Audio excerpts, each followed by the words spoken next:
Yo, what is going down, Doodoo Brown, and what is up, Buttercup? We are going to combine Mr. Blitzwing along with Mr. Scraphook, and I don't know why I went into some like MGO-esque accent, but yeah, we're going to combine these guys today. I'm going to start taking this guy apart. Some of the bits I have kind of like left in there, and yeah, if this is the first time you are joining the channel, welcome to the Ultra Madness, my friends, and if this is not, then welcome back and welcome front. Great to see everybody here. I'm Botbender Orange, and primarily we do fan modes on this channel. We do a bunch of unboxings and stuff like that too. We generally have a lot of fun, and also I want to let you know that your views all contribute towards ad revenue that we donate to charity, and so you are doing a wonderful thing by watching these videos and helping generate money. I just want to say thank you for that. So you see me basically create this kind of piece over here. I believe the first person who I saw utilize the torso of Scraphook like this to make some type of like battle apron was RoboZ, the great master builder RoboZ. Check him out on Twitter. I will put his the link for his channel in the description. He is amazing. He is incredible. But yeah, so these are going to be like this. It looks like it's some type of like, I don't know, like robot reindeer or something, but this is incredibly loose. And so that may have been from another Scraphook, because I just have multiples of them in a box, and so it may have come from another one where the fitting was a little bit better. So we'll just put a little bit of a piece of paper there, not too much. Then great, now we have a tight fit gadget, and we're going to add that later on. And actually, these pieces over here are going to be key to attaching that thing. But sorry, my voice is a little bit froggy because I'm recovering from some type of like cold thing, and I swear I had like all these COVID symptoms, but I got it checked and I want COVID, so I don't know what to say, Your Honor. And so we're collapsing the legs up, by the way. But yeah, like I was saying, my voice is super raspy, scratchy, and it's at the end of the day. I'm a little bit of itchy. Get it? Itchy, scratchy. And it is the end of the day, kind of running on fumes, and so if I misspeak or do something dumb, y'all gotta forgive me, okay? Or not. So we're just gonna collapse this. By the way, dude, I gotta express so much appreciation for how the Blitzwing leg comes together. It's so beautiful. It's actually one of my favorite toys. I mean, I don't play with it a ton because I don't do a lot of bends with this, but I will admit I do love the way he transforms. And I know some people don't like those fists that he comes with, those purple gauntlets. I'm a huge fan, and I love everything about this character. Funny story is, back in the day when I was in Korea, I've been to Korea a couple of times when I was young, and my grandparents were passing away, and they passed away kind of at the same time, my grandfathers, and so I was there for about a year, and as I was leaving, I'm getting a bunch of money from my relatives and stuff, and so there was a Blitzwing model kit. By the way, this is just going to attach back here, I believe. And I think I had this flip down. I think that's what I did. Let's pretend and say that is what I did.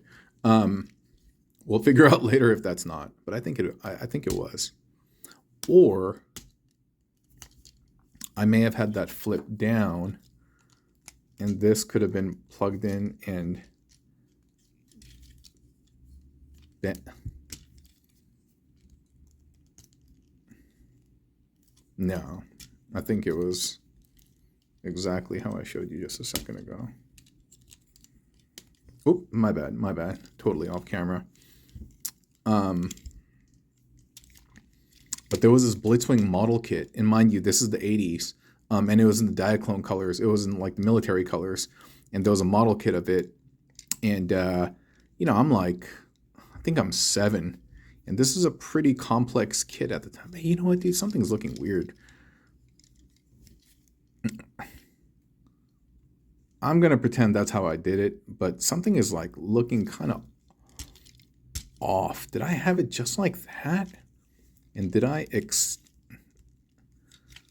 see, because you know how you can extend this down, and then the Scraphook knee port bends, and I'm wondering if I had it like this to display more. I want to say that I did, But I do kind of like this kind of like cascading, almost like capri pants over the top of that. So we're just gonna do that. But yeah, there was a Blitzwing model kit at a local hobby shop that I'd been like eyeballing for like a long time. But one, it was prohibitively expensive compared to like, because Korea, the economy wasn't that great. So I used to be able to, you could buy like tiny model kits for like 10 cents. And because the conversion rate and stuff. Yeah, oh no, something's weird about this.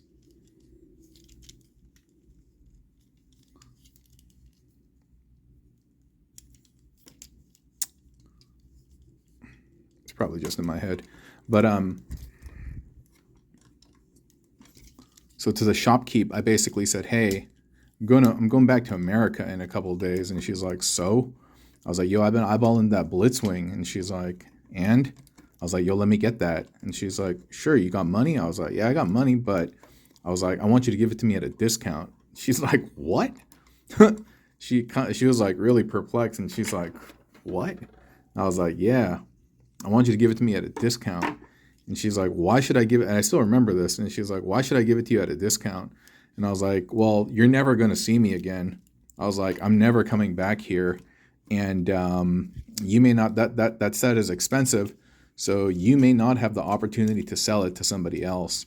And when I'm gone, you got to think about this. This is a 7-year-old like haggling with this lady. I'm trying to appeal to her rationale as a vendor, as a merchant. And I'm like, yeah, you may not have the opportunity to sell this kit again. And when I'm gone, like, your opportunity's gone, baby.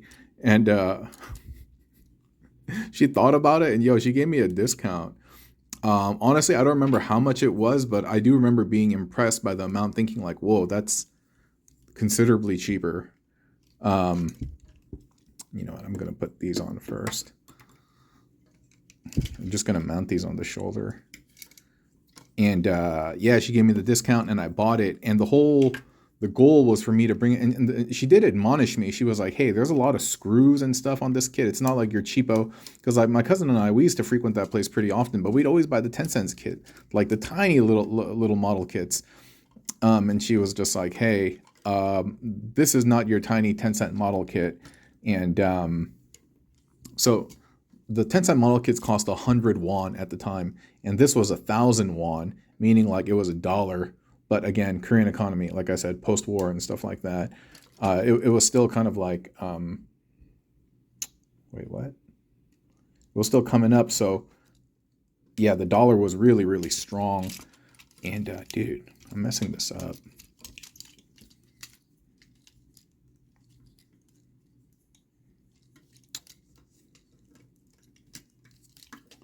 Oh no. I'm pretty sure it was just like this, but did I have these shoulders bent? Maybe that was it. Maybe that was it. And I had this higher up. I'm definitely messing this up, dude. I promise it looked way cooler. It looked way cooler before I messed it up, and like there weren't all these like weird angles and stuff. But yeah, that's what I get for thinking like, you know what, I'm gonna do this from memory. All right, hold up for a second. One second, I'm gonna pause the video. Yo, it's supposed to look like this. You see that? So I even actually have the feet bent up. Oops. Known as Blitzwing. Oops. All right. Sorry about that. You guys know I'm like spastic with like my memory and or just my storytelling and stuff, and I interrupt myself. Yo, ADHD full in effect, baby. And she was like, she thought about it and she gave me a discount, and yeah, she admonished me. She was like, hey, she's like, this is not your cheapo kit. This has a bunch of parts. There's like screws. And she's like, I don't think you're going to be able to do it on your own. And I got triggered, dude. I was like, huh? She was like, get someone to help you. She's like, this is an expensive kit and you're going to lose a bunch of parts. And I think it's too difficult for you to pull off. So she was like, you should definitely get somebody to help you. Okay. And I was so annoyed by what she had said. I was like, and it was still a couple of days before we were going to leave for America. I was so annoyed by what she has said. I took it home and immediately I busted it open. I was like, dude, I'm going to complete this thing before we leave. I'm going to come back and I throw it in her face. I'm going to be like, look, lady, I was able to do it, dude. You're doubting the wrong kid, you know? And I was all like full of, what's the word? Braggadocio or whatever. I don't know, dude. I was trying to make a point. And so I went to her, or I went home, and I basically endeavored to put the kit together. And what do you think happened? Wah wah. Absolutely could not do it. Absolutely could not do it. And like lost a bunch of parts.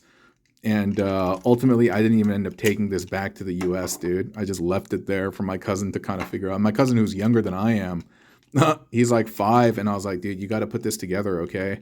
I was like, and afterward, you got to show that lady. And he's like, okay, Hyung. Hyung is like older brother. He's like, okay, Hyung, I'll do it. I was like, that's right, dude. It's for the glory of the family, dude. You can't this lady look down on us. So, dude, he looked way better before. But you can see what I did. The guns over here, they have these extra 5 millis that pop out on the side. And that's what you're using to plug the fist into. But boy, does he not look glamorous.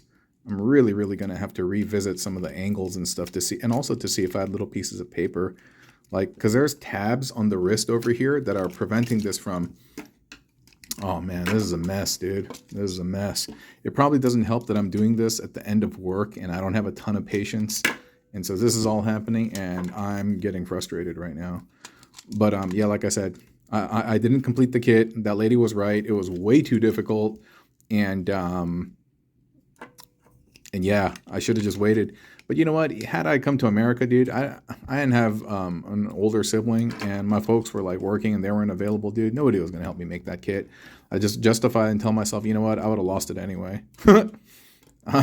I would have failed at it anyway. It was just a matter of time. And so whatever, dude. That's how I justified and feel better about myself.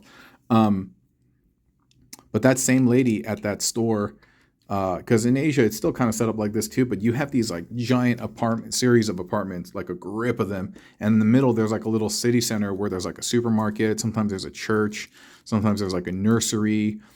And a variety of other things. So like you don't really need to go far and stuff, you know. So we went to that lady pretty frequently, and that was just a spot. Yeah, that was a spot. We bought our hold on for a second. All right, had to fidget and had to reference the video a little bit more, but here we got it. We got it. But what I was saying about that lady is I bought an Inferno from there as well, and she had admonished me also at that time. She was like, hey, this is a difficult kit, and my aunt bought it for me, and my aunt was like, yeah, I'm gonna help him make it. But it wasn't called Inferno. He was called Phoenix King. And yeah, and there was a bunch of glue and screws and stuff like that. And my aunt, she was like an art student, and so she was used to making things, arts and craft and stuff like that. And she tried, but I was so impatient, like I wouldn't wait for and you know, back in the day, model kits, glue, that like all that stuff is not like fully finessed. And so stuff just wasn't sticking together, and I was so impatient. I kept on asking, can I play with it? Can I play with it? Versus letting it dry and stuff. And eventually, because I was so impatient, I messed it up. That kit never came together. But story of my life. Impatience and yeah, impatience. Yeah. All right, friends. That impatience and stubbornness. There you go. Story of my life, baby. All right, man. I think this video has been somewhat of a mess, but maybe that's why you guys watch. This isn't all always streamlined, and it's very, very organic. And I may not be your best produced TV show, but maybe I got that charm, like that one cable channel that you kind of randomly watch every now and then. If you guys know what cable is, yeah, and cable channels and stuff. All right, I'm gonna go home. Y'all take care. I appreciate y'all being here. Let's talk again mañanas. Okay, bye-bye. Hey, after 24 hours, a quick addendum to this video, actually. I figured out why the stuff wasn't connecting properly, and I'm going to show you right now.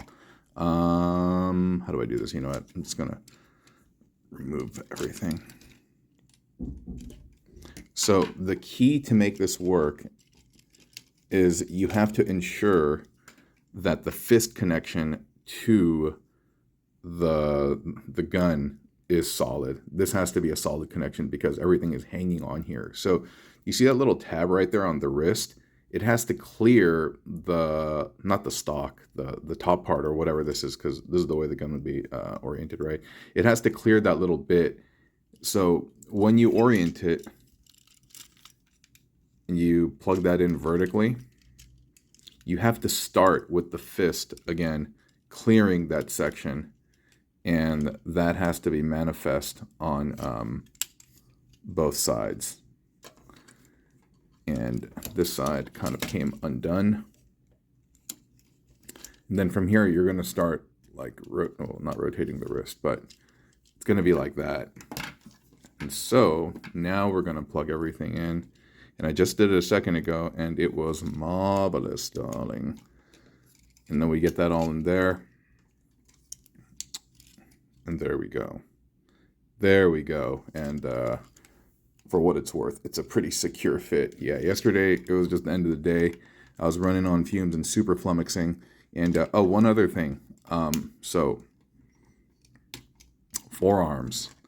Some of you had talked about how, like, on your version, the forearms, they don't fit quite properly. So I've noticed two things. So I have two of these forearm sets, and one of the sets, that little peg in there is a little bit shorter than the other one, just a tad.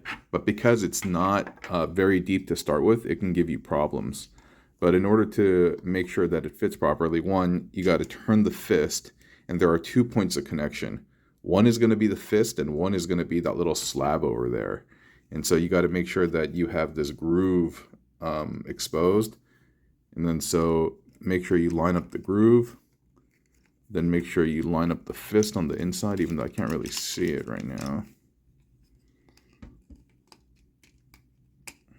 Okay, fist is lined up, groove is lined up. You can see that's not coming out, you know. Do I wish it was a tighter fit? Yeah, absolutely, absolutely. I wish that peg was a little bit more pronounced. Come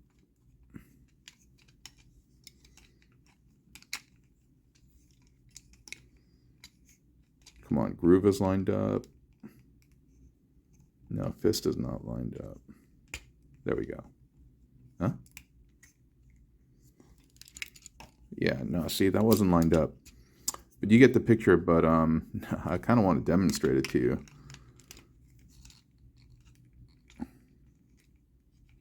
I'm all like grunting, like, come on. Groove is lined up. This looks like it's lined up, but for some reason it's not like, it's not really getting in. Oh, no, it wasn't lined up. There we go. There we go. You hear that like click. Not coming out. So the connection is pretty secure. Yeah, so hopefully your copy, what is it? The peg is a little bit more elongated than the other one that I have. And then you adorn it with the hook.